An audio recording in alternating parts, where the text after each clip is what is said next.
En manchette, aujourd'hui, la vaccination pour les 5 à 11 ans commence aujourd'hui. Bonjour à tous et bienvenue à votre bulletin d'information sur les ondes de CTRB, votre télévision locale et régionale. On est aujourd'hui le 24 novembre. On parle de cette vaccination pour les 5 à 11 ans en début de bulletin. Donc, hier soir à 17 h, François Legault, le premier ministre du Québec, et Christian Dubé, ministre de la Santé et des Services sociaux, ont tenu une conférence de presse pour dévoiler leur plan pour la vaccination des 5 à 11 ans. On en regarde et on écoute un extrait. On annonce qu'effectivement, on va commencer à vacciner les enfants de 5 à 11 ans. Il y a 650 000 enfants de 5 à 11 ans au Québec. Donc, quand vous regardez le nombre de vaccinations qu'on fait actuellement par jour, c'est sûr que là, on vient ajouter un gros bassin de personnes qui peuvent être vaccinées. Donc, si on réussit à en vacciner un certain pourcentage, ça va changer la situation pour la couverture vaccinale de la population québécoise. Évidemment, on parle de vacciner des enfants de 5 à 11 ans. Donc, je me mets à la place des parents. Je suis moi-même parent. Je peux m'imaginer que ça peut amener certaines inquiétudes. Je veux essayer de rassurer les parents du Québec. D'abord, vous dire, c'est pas pour rien que le vaccin pour les enfants est sorti après celui pour les adultes et puis les adolescents. Parce qu'il y a eu encore plus de tests de fait un peu partout dans le monde. Puis les scientifiques ont aussi ajusté la dose. La dose que vont recevoir les enfants, c'est à peu près le tiers de la dose qui est donnée aux adultes. Et donc, les scientifiques pensent que c'est sécuritaire. Donc ça, c'est très important. Mais c'est normal qu'il y ait des parents encore qui se disent je suis inquiet. On parle de nos enfants. Il y a des informations qui sont disponibles à différents endroits. D'abord, sur le site québec.ca. Ensuite, quand vous allez vous faire vacciner, d'abord, on ne veut pas mettre de pression à personne. Donc, vous avez le droit de poser toutes les questions que vous voulez aux personnes qui vaccinent. Ce sont des personnes qui peuvent répondre à beaucoup de vos questions. Et, bon, la question qui revient le plus souvent, c'est est-ce que c'est utile de faire vacciner mon enfant?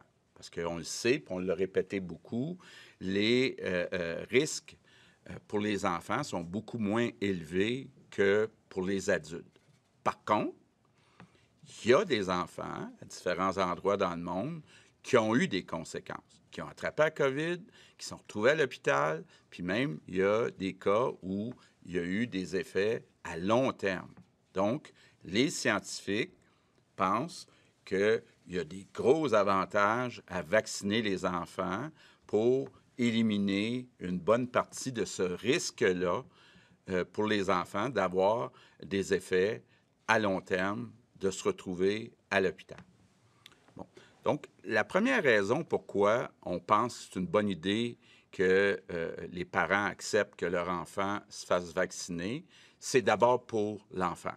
Donc, avant de penser aux autres puis protéger les autres, il y a vraiment un risque réel pour chaque enfant.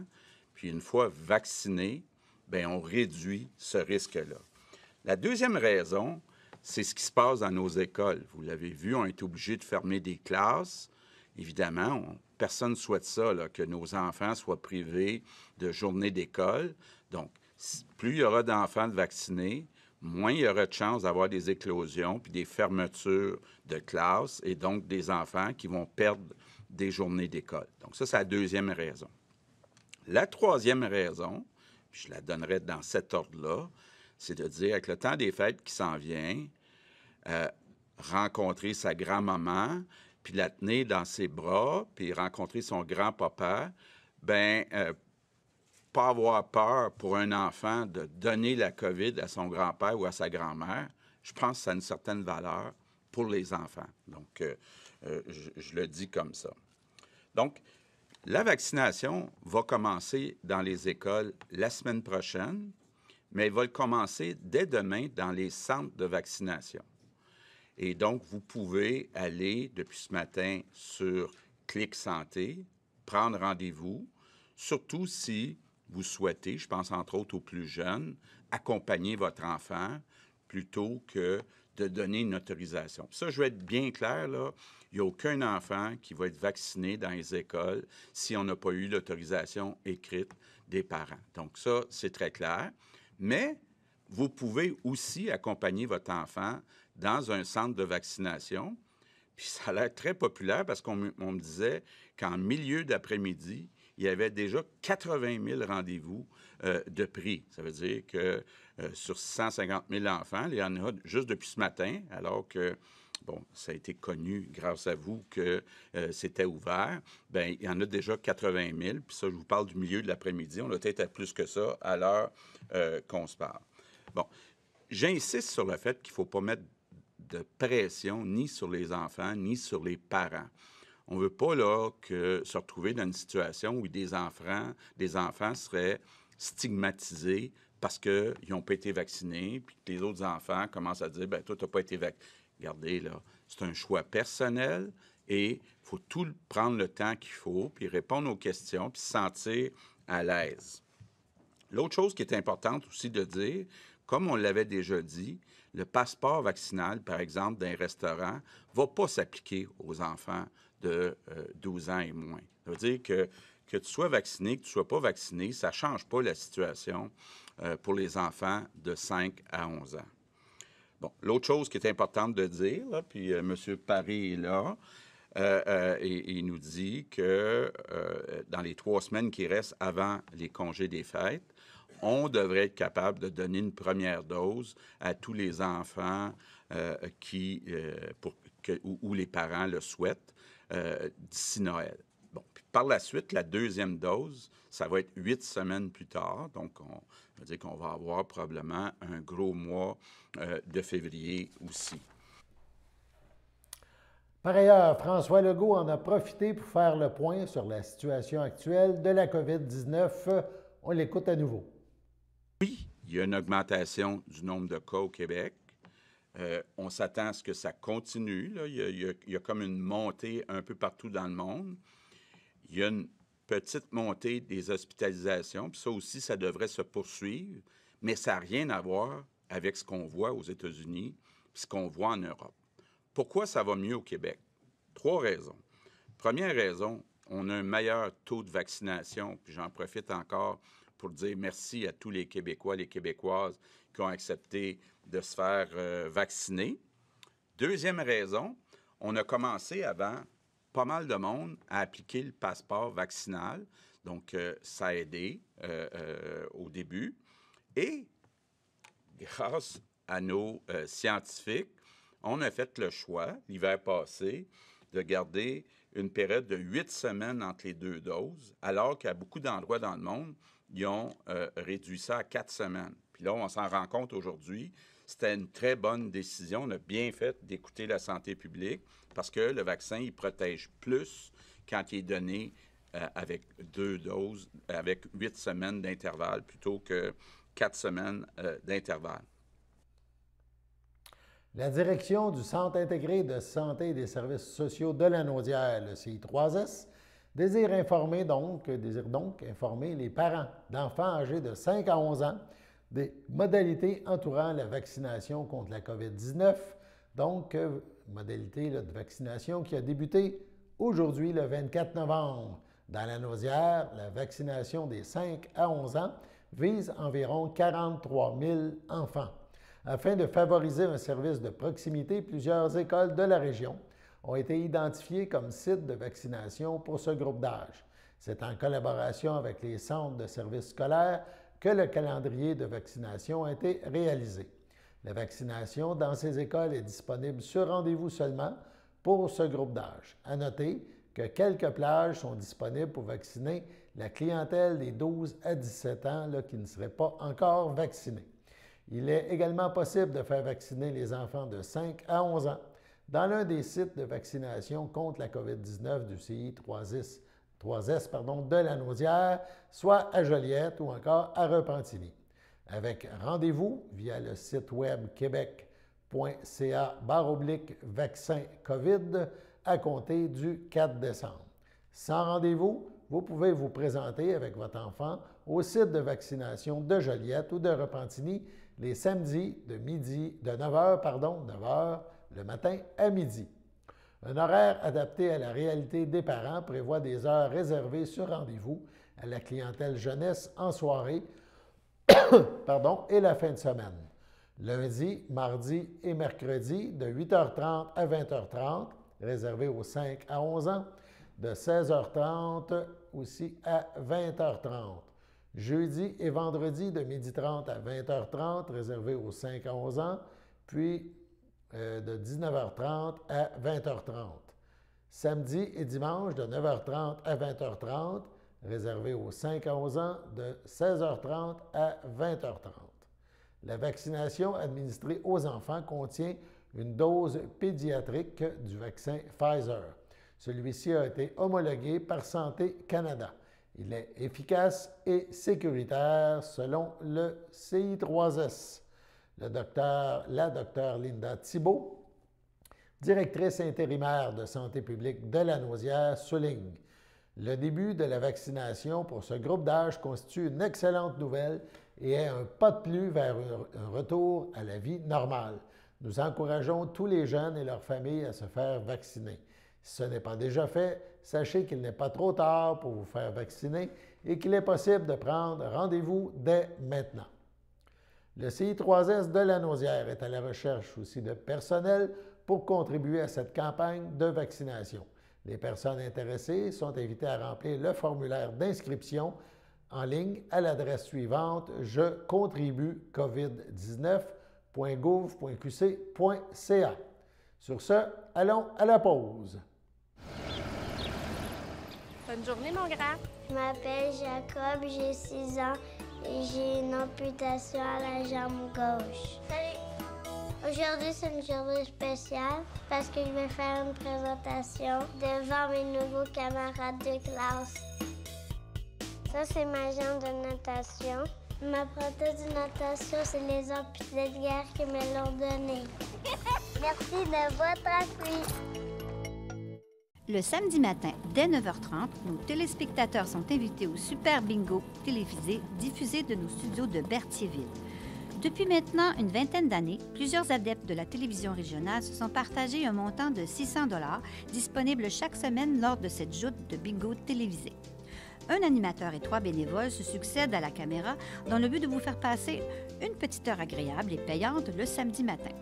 On peut se procurer les cartes de jeu chez les dépositaires autorisés participants, c'est-à-dire à Berthierville, le dépanneur Formule 1 rue Gilles Villeneuve, le marché IGA Extra sur la rue Gabrielle Brissette, le marché Métro rue Notre-Dame, la pharmacie Proxime rue Frontenac, le garage Pétroté sur la rue Gilles Villeneuve et à Saint-Ignace de Loyola, le marché Aldo rang Saint-Michel, le dépanneur Le Magasin Esso sur le chemin de la Traverse. C'est un rendez-vous tous les samedis matins à 9h30 sur les ondes de CTRB, votre télévision régionale et communautaire.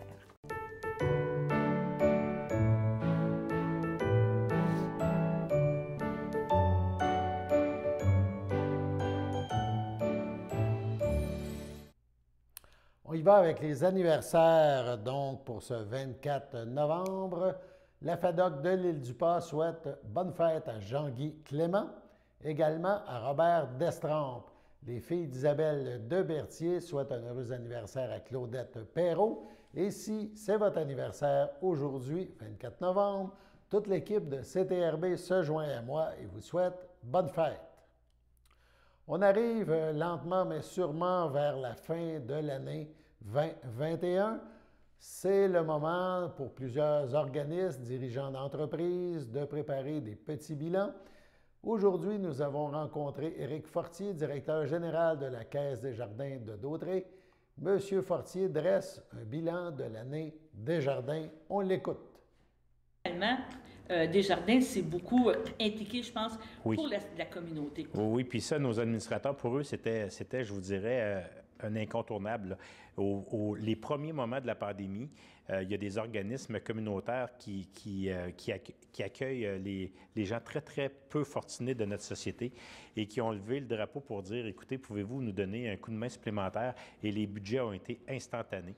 Ça a été une réponse favorable. Et puis, à partir de là, je vous dirais que nos administrateurs ont toujours été très conscientisés de l'importance de toujours redonner au milieu. Mais en même temps, vous avez raison, les 18 derniers mois ont été très insécurisants pour tout le monde.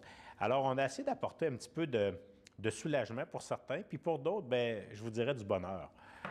Parce que quand on regarde la dernière année qui s'achève bientôt, là, on a redonné à notre communauté de Dautrey plus de 400 000 $ en dons et commandites. Puis je vous dirais plus en dons. Est-ce que c'était ça qui était comme prévu au premier abord, on peut dire dans le budget, ou vous avez excédé, vous avez dit que cette année, on peut... je sais qu'il y a un bon bas de laine, il faut quand même le spécifier, oui. Mais est-ce que vous avez décidé d'aller, on pourrait dire, en plus, en disant, regarde, c'est là, il faut donner, on verra les autres années, mais là, c'est urgent, il faut aider. Oui, en fait, là, je vous dirais que nos budgets ont été dépassés facilement de 150 000. C'est beaucoup. Oui.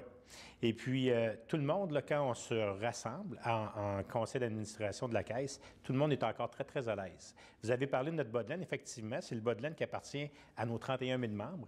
Mais quand on regarde les sourires qui ont été rencontrés tout au long de la dernière année, que ce soit pour les Jeux d'eau de Saint-Thomas, de Sainte-Élisabeth, Saint-Norbert, peu importe, on a senti vraiment qu'on avait fait une différence pour notre population. Donc, pour nous, c'est une empreinte qu'on laisse à long terme, mais en même temps, je vous dirais là, que le bonheur de donner est aussi grand que le bonheur de recevoir puis du sourire qu'on a vu dans le visage de ces gens-là.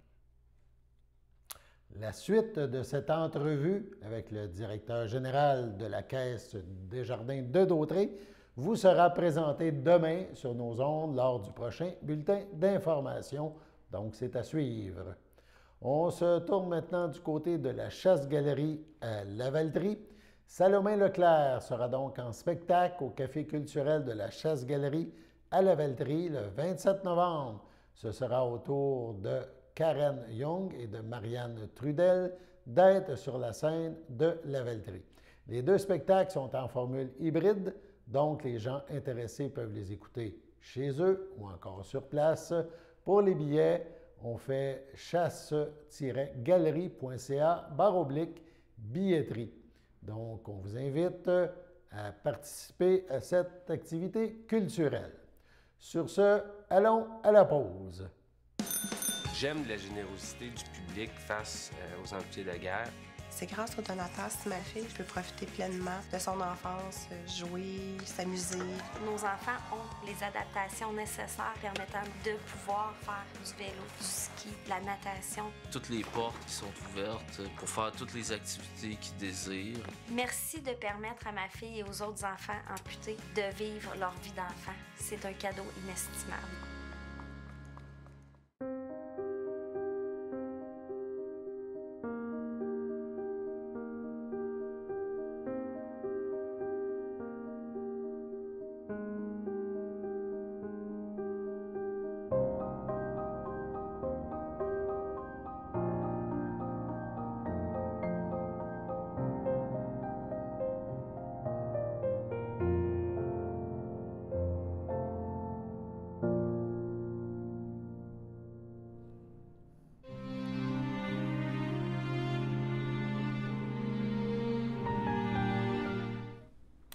Au CHSLD Alphonse Rondeau de Lanoraie, le 6 novembre dernier, à l'âge de 82 ans, est décédé M. Pierre Doucet, retraité de l'enseignement, époux de Nicole Godin, demeurant à Berthierville.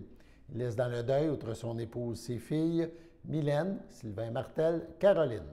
Ses petits-enfants, Pierre-Antoine, Marjorie Champagne et bébé à venir, Catherine, Alex Dandurand, Thomas, Antoine et Charles. Ses frères, ses belles-sœurs, ses beaux-frères, Alain Doucet, Charlotte Desroches, Richard Doucet, José Bourassa, Gilles Godin, feu Claudette Landry, Eddie Guévremont, feu Micheline Godin, ainsi que plusieurs neveux, nièces, autres parents et amis.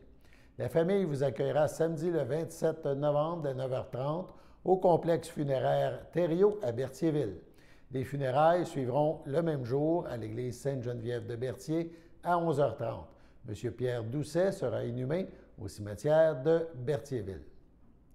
À la maison Albatros de Trois-Rivières, le 10 novembre dernier, à l'âge de 44 ans, est décédée Christine Plante, épouse de Philippe Gervais, demeurant à Trois-Rivières, mais native de Saint-Cuthbert.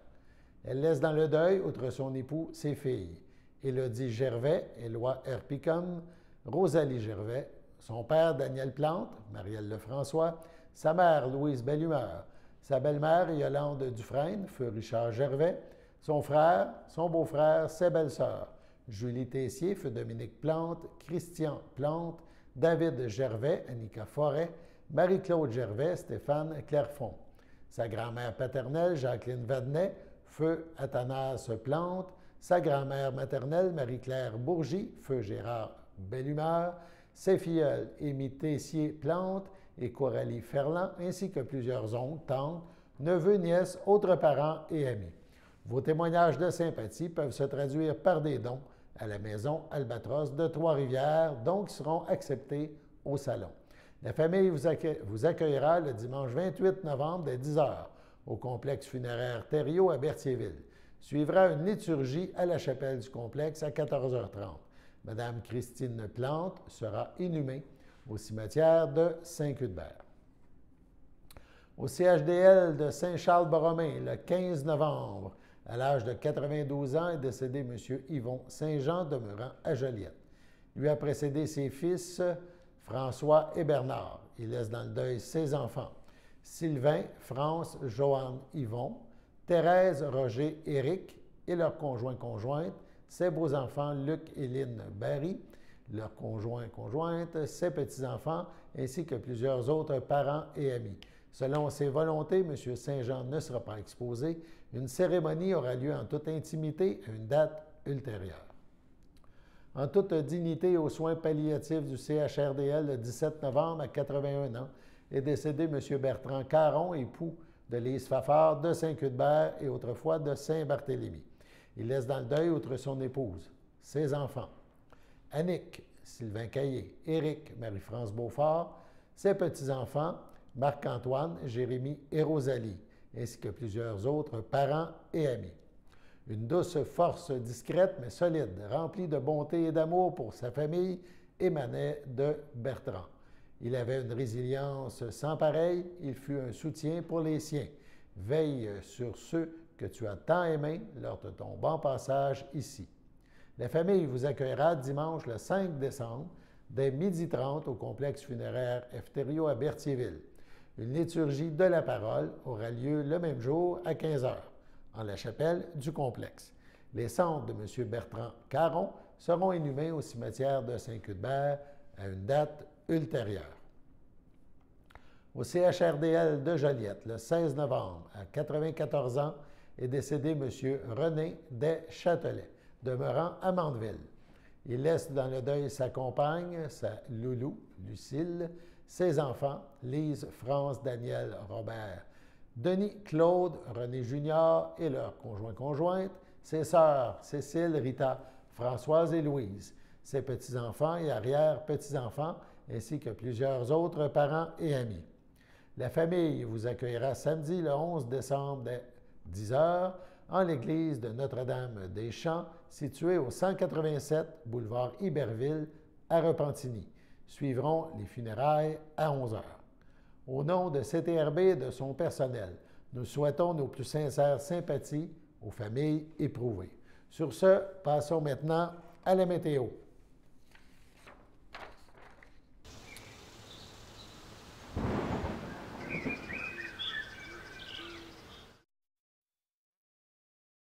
Le mercure prend un peu de mieux. Aujourd'hui, donc en ce mercredi, c'était plein soleil aux alentours de 0, ressenti -3. Ce soir, c'est ciel généralement dégagé, -2, ressenti -6. Cette nuit, ciel variable, -4, malgré que c'est des températures beaucoup plus, je vais dire, chaudes, si on peut dire, par rapport aux dernières heures et aux derniers jours. Donc, cette nuit, mercredi, ciel variable, -4. Jeudi matin, ciel variable, -3, ressenti -6. En après-midi, le mercure devrait repasser sur la barre, par-dessus la barre du 0.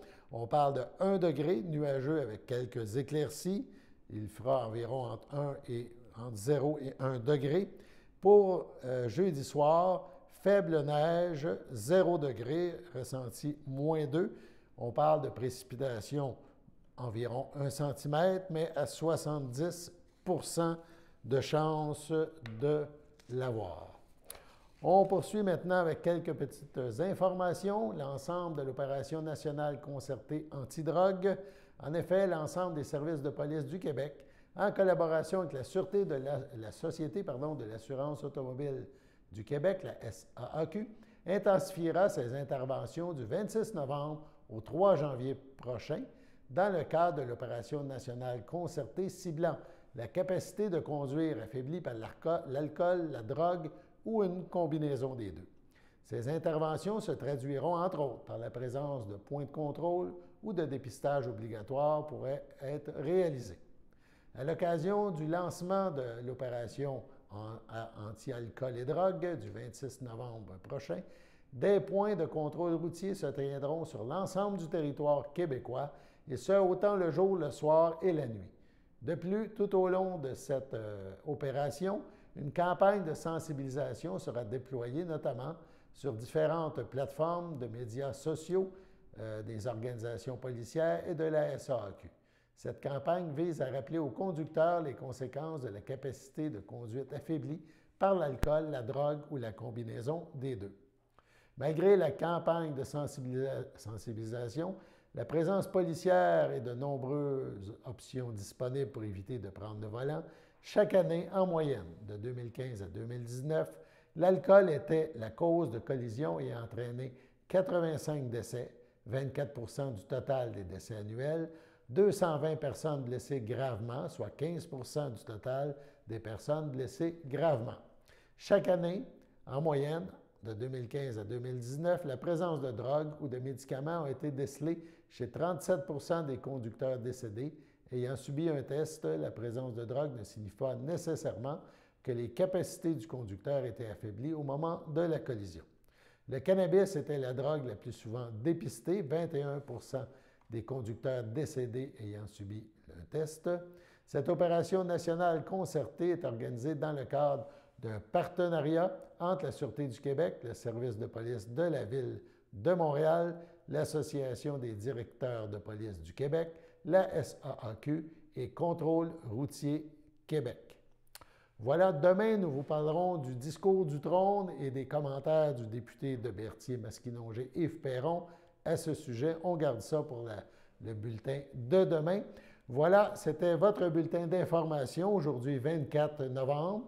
Bulletin sur les ondes, diffusé sur les ondes de CTRB, votre télévision locale et régionale. Alain Bellumeur au pupitre, qui vous invite à être des nôtres demain pour la prochaine édition de votre bulletin quotidien. Merci et bonne fin de journée.